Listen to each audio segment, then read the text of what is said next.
Jesus wept. I'm sure everyone has memorized that verse. You probably just memorized it right now. But do you know the backstory to that? Here's what the timeline looks like. Jesus is notified that his friend Lazarus is dead. He responds with, "This sickness is not unto death, but for the glory of God." The purpose of it is for the glory of God, that the Son of God may be glorified through it. The Bible makes this note that Jesus loved Martha and Mary. And Mary is the one who poured that expensive perfume over Jesus' feet and wiped it with her hair. So, but get this. The Bible says, so he heard that he was sick and he stayed for 2 more days. Doesn't that seem odd? After 2 days, Jesus says to his disciples, he says, let's go to Judea where the sisters are. So they travel there, and Martha meets Jesus along the way and says, if you had been here, Lazarus wouldn't have died. And Jesus says, your brother will rise. And she says, I know, in the resurrection on the last day, I know he'll rise. And Jesus says, I am the resurrection and the life. He who believes in me, though he may die, he shall live. And whoever lives and believes in me shall never die. Do you believe this? Martha answers yes. Then Mary finds Jesus and says the same thing.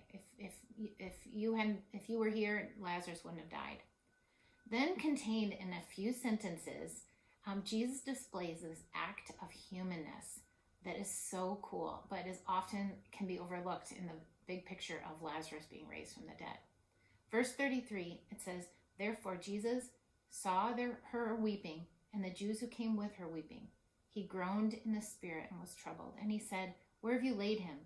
And they said to him, Lord, come and see. And Jesus wept. It's at that moment that Jesus empathizes with their loss. That he realized that the purpose of this whole story, the purpose of all these happenings, Lazarus dying and all this, were to glorify God. And yet and so even the delay, I think it seems like the delay was, as we will read later, that he was dead for 4 days, and they opened the tomb and they're like, it's going to be stinky. It's not going to be pretty.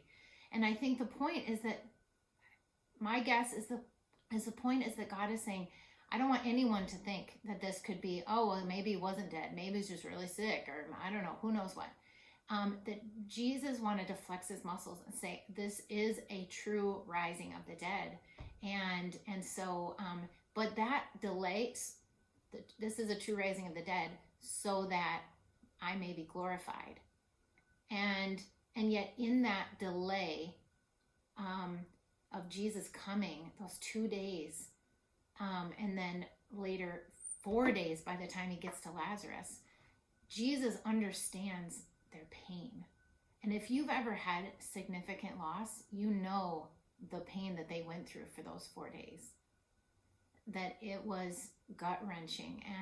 And I think Jesus right now is like entering into that and feeling that with them and realizing that the cost of having the story be that God is glorified in it ultimately means that it's a struggle. It's been a struggle for his friends. So the Bible continues to show Jesus' level of empathy for the loss these friends have experienced. In 38, it says, then Jesus, groaning in himself, came to the tomb. Which is so interesting, because Jesus isn't doing this like, oh, this display so that he can convince people that he cares. His care is just coming out in his heart and how he's groaning. He's groaning in his spirit. And I think that's just a really beautiful,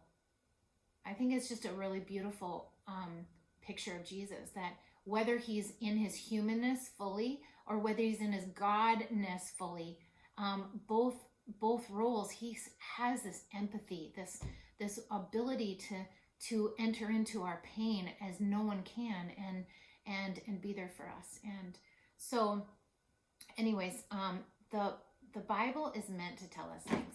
You know, we read the Bible so that it can encourage us or tell us things. And maybe today it's telling you that you're never alone in your pain. Maybe it's telling you that Jesus was weeping alongside you when you got the cancer diagnosis.